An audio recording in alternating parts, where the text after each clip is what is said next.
Hello friends, नमस्कार, सत श्री अकाल, सलाम। This is Amit Kapoor. आज मैं आपको बताने जा रहा हूँ कि अगर आपके बर्थ चार्ट में मार्स किन हाउसेस में प्लेस्ड हो तो आपकी मैरिज लाइफ पे इसका बैड इफ़ेक्ट पड़ेगा। देखिए, आपने सुना होगा कि अगर हॉरोस्कोप में Mars first house, fourth house, seventh house, eighth house या ट्वेल्थ हाउस में है तो पर्सन मांगलिक होता है। मांगलिक होना यानी कि ऐसा पर्सन एक्स्ट्रा एनर्जी के साथ होता है या बड़ा पैशनेट होता है। ये अच्छी बात है किसी चीज़ को लेकर पैशन में होना, लेकिन जो इसके ऐसे पर्सन्स के अंदर एनर्जी होती है वो एक्सट्रीम लेवल पे होती है।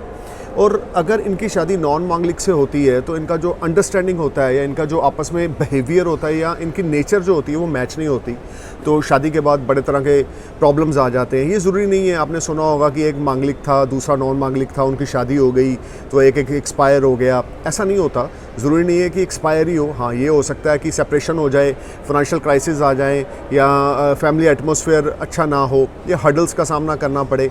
अगर आपके बर्थ चार्ट में मार्स फर्स्ट, फोर्थ और सेवन्थ में है, ये सबसे स्ट्रॉन्ग प्लेसमेंट है मार्स की in the terms of your marriage life. अगर आपके फर्स्ट हाउस में है तो इसकी सेवन्थ आस्पेक्ट आपके सेवन्थ हाउस में है, अगर फोर्थ हाउस में है तो इसकी फोर्थ आस्पेक्ट आपके सेवन्थ हाउस में, और अगर सेवन्थ हाउस में ही प्लेस्ड है तो आप प्रबल मंगलिक हुए। और अगर आपकी शादी कम मंगलिक से होती है या नॉन मंगलिक से होती है तो डेफिनेटली आपको परेशानी का सामना करना पड़ेगा। मैरिज लाइफ आपकी अच्छी नहीं जाएगी। There is a chances for 2 marriages.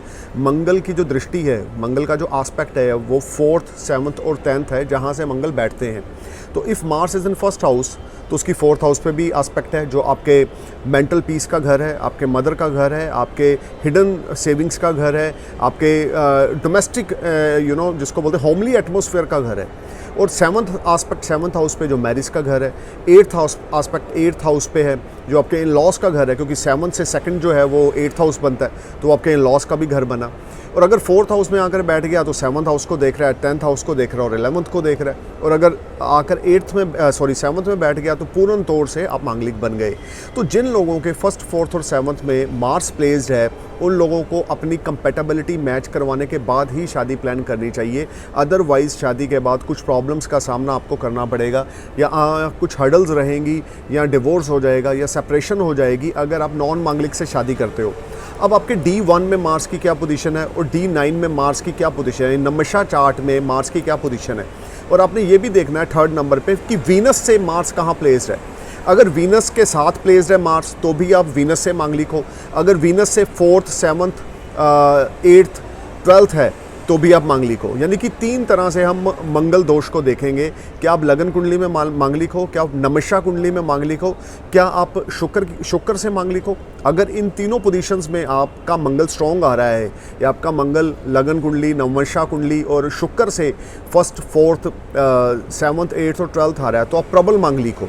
ऐसे लोगों को जो स्पाउस सुख होता है, मैरिज लाइफ होती है, वो ज़्यादा अच्छी नहीं होती। मोर देन 2 मैरिजेस होती हैं अगर कंपेटेबिलिटी अच्छी मैच ना हो तो। और अगर वीनस भी आपके हॉरोस्कोप में डैमेज हो जाए, सपोज करें आपका वीनस 5 नंबर में है, 6 नंबर में है, 4 नंबर में है, कैंसर साइन में है, लियो में है, वर्गो में है, या आपका वीनस सैजिटेरियस में है, तो डेफिनेटली आपके यहाँ पर 2 मैरिजेस के योग बनेंगे। तो सबसे पहले तो आपको ये जानना ज़रूरी है कि मार्स आपके बर्थ चार्ट में कहाँ प्लेस्ड है और मार्स की पोजीशंस क्या हैं आपके बर्थ चार्ट में। अगर आपका स्ट्रॉन्ग मार्स है, वेल प्लेस्ड मार्स है, या आप मांगलिक नहीं हो तो आपकी मैरिज लाइफ में इतनी प्रॉब्लम नहीं आएगी। और अगर आपका शुक्र भी स्ट्रॉन्ग है तो, लेकिन अगर आपका वीनस भी डैमेज है और मार्स भी वेल प्लेस्ड नहीं है तो आपकी मैरिज लाइफ में नो डाउट बहुत प्रॉब्लम्स आएंगी। मेंटली अनस्टेबिलिटी रहेगी, चीज़ें वैसे काम नहीं करेंगी जैसी करनी चाहिए, आपस में रिलेशनशिप अच्छा नहीं चलेगा। शादी के बाद किसी कारण एक पर्सन को दूसरे से दूर रहना पड़ सकता है। ये ज़रूरी नहीं है कि आपका डिवोर्स हो, सेपरेशन हो। ये भी हो सकता है कि आपके हस्बैंड को जॉब के लिए आउट ऑफ इंडिया जाना पड़ता है, या आप बॉम्बे में हो और आपके हस्बैंड जो है वो दिल्ली में है, या आप दिल्ली में हो वो बॉम्बे में। किसी कारण दूरी आपके स्पाउस से मार्स बनाता है अगर फर्स्ट, सेवन्थ या फोर्थ आकर बैठ जाए। ये मेंटल पीस नहीं देने देता। जो मांगलिक होते हैं ना उनमें एक्स्ट्रा एनर्जी होती है। मार्स क्या है? मार्स एक्शन को रिप्रेजेंट करता है, आपके एनर्जी को रिप्रेजेंट करता है। और ऐसे लोग जो होते हैं बहुत ज़्यादा एनर्जी ओरिएंटेड होते हैं, बड़ी इम्पल्सिव नेचर होती है, पेशेंस इनमें ज़रा भी नहीं होते। तो जो मार्स वाले लोग हैं उनको चाहिए कि थोड़ा सा पेशेंस में रहें, सुबह जल्दी उठ के मेडिटेशन करें, लड़ाई झगड़ा ना करें। ऐसे लोगों के अपने मदर से भी कम बनती है जिनका मार्स फर्स्ट हाउस या फोर्थ हाउस में हो। स्पेशली मदर के साथ टाई अप अच्छे नहीं रहते, या मदर के साथ जो रिलेशनशिप होना चाहिए वो नहीं होता, क्योंकि ये किसी की सुनते नहीं हैं, अपनी धुन में रहते हैं, स्टबन नेचर होती है, इम्पल्सिव होते हैं। तो आपको जानना ज़रूरी है कि where Mars placed in your birth chart, do you have a well placement of Mars और you are Manglik. If you have a first house Mars, fourth house Mars, seventh house Mars, eighth house Mars, or 12th house Mars, it will create a lot of troubles and problems if you are not matching a good horoscope for your marriage. So if you match a good horoscope and you both are non-Manglik or you both are Manglik in a right way, someone analyze your birth chart or check your compatibility, you will enjoy lot of comforts in life and you will be top and sky high. So you need to know which type of Mars placement, which type of Venus placement and Mars placement in your birth chart. If you want to live a happy marriage life, if you want to be a litigation, if you want to be a part of any arguments with your life partner, you may marry without check your birth chart. But horoscope is the roots of our life. Birth chart is the roots of our life.